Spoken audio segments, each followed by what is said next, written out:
Happy Halloween, CAA football fans. Glad to have you with us today for another episode of This Week in CAA Football. I'm your host, Bobby Broyles, alongside Tim McDonald. And Tim, why don't you go ahead and take that mask off here for Halloween? See, I would. It's just my head's not big enough. I was trying to be Bobby Broyles for Oh, is that right? Well, we may not have many tricks, but we do have plenty of treats for you during today's Halloween edition of the show. Before we look ahead to Week 10, Tim, it was a big week for many teams around the league looking to make the late season push for the conference title or an at-large postseason bid. It's getting late here. Maine made a statement last week. Head down to the main line in Philly, get the job done. 37-35. Marcus Washaleski, the quarterback, he didn't get the attention because John Robertson had another average Saturday rushing for over 200 yards. But Washaleski was arguably the more impressive quarterback in terms of dictating the offense. Maine gets that win. He was 28 of 34, 337 yards. He also led that team with 86 rushing yards. What else can you say about Maine? Then you look at William & Mary, a statement win over James Madison at home. Big crowd for them, over 12,000 people. They get it done with the defense. And then Delaware, UNH, and Towson pick up wins on the road. Huge wins because they're going to have to go to the road again this week and play some even bigger games.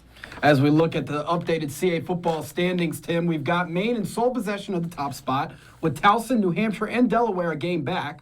Let's also remember that Maine and Towson don't play each other this season. And sitting in the middle of the pack, we have Villanova, James Madison, and William & Mary. Tim, if the playoffs began today, it seems that you can make a case for all 7 of these teams representing the league with a bid. We've talked about the depth of CAA football, and it's really coming into play now. And like you said, Maine and Towson don't play each other. Remember, it's a 24-team playoff field this year. That's good news for the league. Yeah. Both of them need to not look ahead and just keep on rolling because you get a couple more wins, and we're going to talk about, like you said, one of those possible 8 seeds for the playoffs. Then you look at the JMUs, William & Mary's, New Hampshire, even Villanova. I still think a team from the CAA, possibly with 4 losses or 3 losses, is still a potential playoff team. We'll see what happens.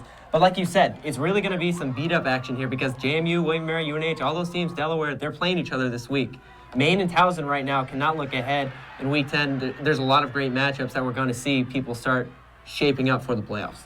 As we take a look at Week 10 now, there are a handful of matchups with playoff implications. We begin in Williamsburg as the Tribe looks to build on a big homecoming win over JMU when it plays host to New Hampshire at 1:30. The Wildcats also enter this one riding a 3-game winning streak, Tim. Well, Coach Laycock and William & Mary, I don't know what it is, but him and Coach McDonald, they respect each other off the field. But Laycock's gotten the better of Coach McDonald over the last couple of years.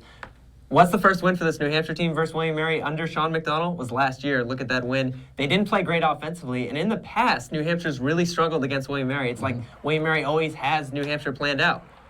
The Tribe last week against JMU, like I said, they did it defensively. Jared Velasquez really gets a 90-yard interception return for a touchdown. That sets up the victory ultimately. And UNH comes into this game really off the 3 wins, solid wins. They beat Stony Brook last week, Bobby, but they're playing in Williamsburg. It's a tough environment. It's tough. It's getting a little bit nippy. It's getting cold out there. Sean Goldrich, he's been starting to really guide this team, and they've had plenty of players step up. Justin Mello last week had 3 touchdowns. But it's really, it sounds corny, it's going to be the UNH offense versus the William & Mary defense. It looks like we're going to see Brent Caprio, who was 6 of 8 last week for 1 touchdown. It looks like he's going to be the guy for William & Mary. Again, it's that William & Mary offense versus that UNH defense and a push and shove competition. Who's going to win that line? Another key contest will kick at 2:30 on Comcast Sportsnet as we have Villanova traveling to JMU with both teams looking to rebound from tough losses last week. And Bobby, it's a funny game because we say JMU, where was the offense last week? And we look at Villanova and we say, where was the defense last week? It's a battle of the Robertsons. Yes. Stephon Robertson, the defender. Bobby, I think he's one of the best linebackers in the league. He's showing it. 15 tackles last week.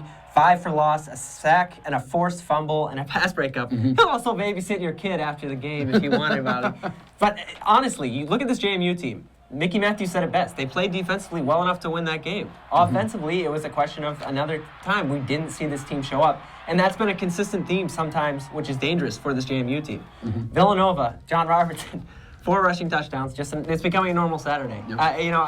It's amazing what he's doing. But look at that Villanova offense. Kevin Monangai and Austin Medley, 2 running backs. They're not bad running backs. They both had experience. They both last year played very well.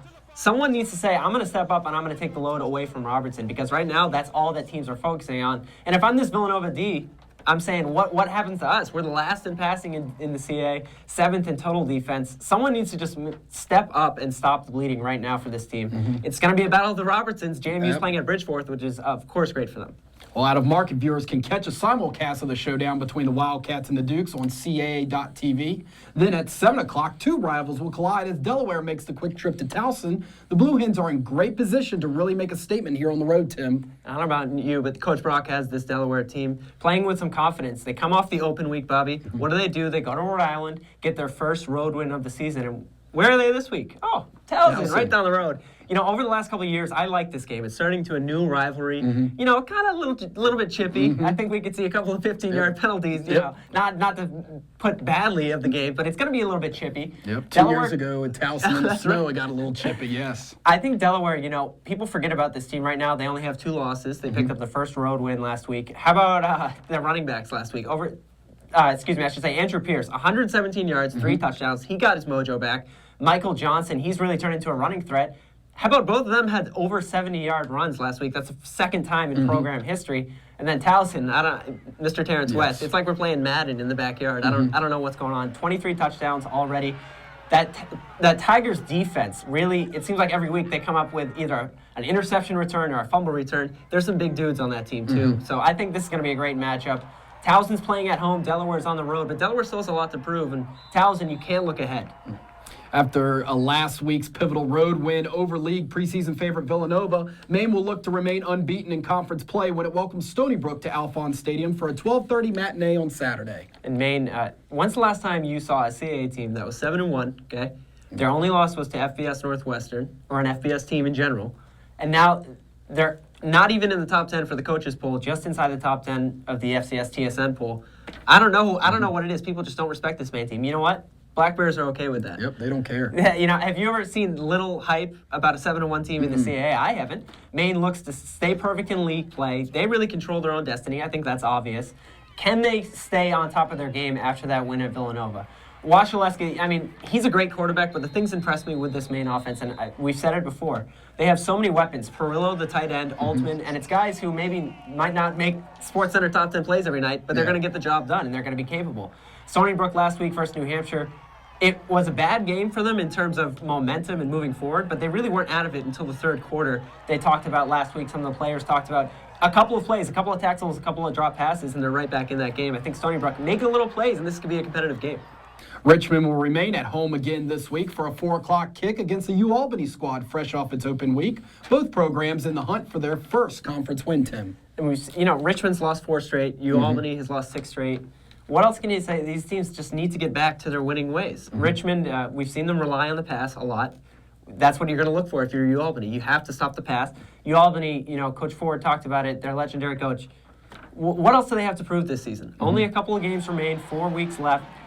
You guys can either, throw it in the tank, or, keep competing, or you can turn around things, and you can force, I think for both of these teams, they have a chance, look at who they're playing down the road, they have a chance to really mess up the standings and say, some teams are going to come, maybe take them lightly, and they can really change the fate of this conference moving forward if they can get some wins. But like I said, both of them just need to find their identity. This is a game where I think it's good that it's happening versus each other because they can both find what they want to do offensively. And especially Richmond down the stretch, a very scary team.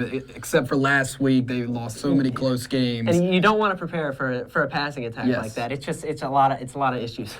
We wrap up Saturday's action with Rhode Island stepping out of conference to take on former CA football foe Old Dominion. Rhode Island had a little bit of a setback last week, Bobby. Admittedly, they lost that Delaware game. Offensively, they just really couldn't get it going. Their quarterback, Bob Benson, give him credit. He went over 4,000 yards in his career. Not a lot of people at Rhode have done that. So that's a great accomplishment for him, only 4. But you look at this Rhode team and you say they're playing ODU. Okay, maybe they're a little bit overmatched. Not so fast. ODU's 5-3. Look at the competition they've played. They've played a couple of FBS teams who are very quality, and they've also played some other teams who are not up to that standard in terms of competition-wise. ODU defense last week, they struggled against Norfolk State. They only won by 3 ultimately. I think Rhode comes into this game, taking the environment. Go down to Norfolk, take in the environment, and do the best that you can. I mean, really, what else can you ask for if you're Rhode? Just try your best. See what happens. Remember, fans, you can follow all of these games on our game day page on CAAfootball.com, which features links to live stats and audio and video streaming for all of this weekend's games. And don't forget to check in with us on Sunday when we bring you our weekly rundown. And be sure to follow the league on social media, which we're all about, right, Bobby? Absolutely, You Tim. can catch us on Twitter at CAA Football using the official hashtag CAFB, and on Facebook at facebook.com/CAA Football. Definitely hit us up if you have a question or comment or you see a top play. We're also on Vine and Instagram by, of course, searching CAA Football.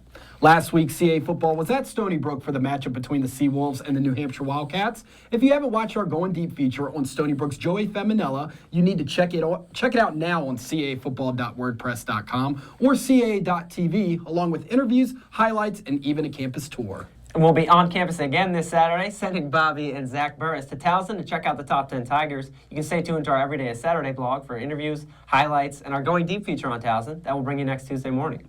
That'll do it for us today. For Tim McDonald, I know you're itching to get out there and do some trick-or-treating, so try not to scare too many of the other 8-year-olds out there this week. Well, I'll be avoiding your house because I know you guys probably give out floss and apples. So. All right, well, enjoy the games this Saturday, everybody.